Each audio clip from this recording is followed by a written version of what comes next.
નમસ્કાર, मैं डॉक्टर मनीष बंसल, जिला कलेक्टर भावनगर। આપણે બધાને ખબર છે કે આજે 20 તારીખ અને કાલે 21 તારીખ એટલે કે 2 દિવસ ભાવનગર જિલ્લામાં પણ ભારે વરસાદની આગાહી છે।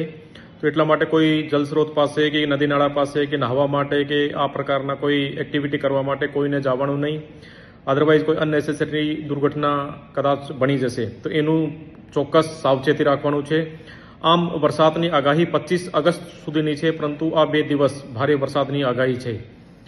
બીજું આ છે કે બી ભાવનગર જિલ્લાના પાલિતાણા તાલુકાના શેત્રુંજી ડેમ એના 20 ગેટ આજ 12 વાગે આજે એટલે કે 20 તારીખે 12 વાગે ખોલવામાં આવશે, જેથી એના ફ્લોમાં જે ગામો છે એમાં મેનલી 17 ગામો છે, એમાં 5 પાલિતાણા તાલુકાના અને 12 તળાજા તાલુકાના ગામો છે। તો આ ગામોને વિશેષ રિક્વેસ્ટ છે, વિશેષ કહેવાનું છે કે ભાઈ કોઈ પણ સંજોગોમાં આ જો ફ્લોમાં આવતા ગામોના લોકો આ બાજુ જવાનું નહીં, કારણ કે ત્યાંથી પાણીનું ફ્લો આવશે।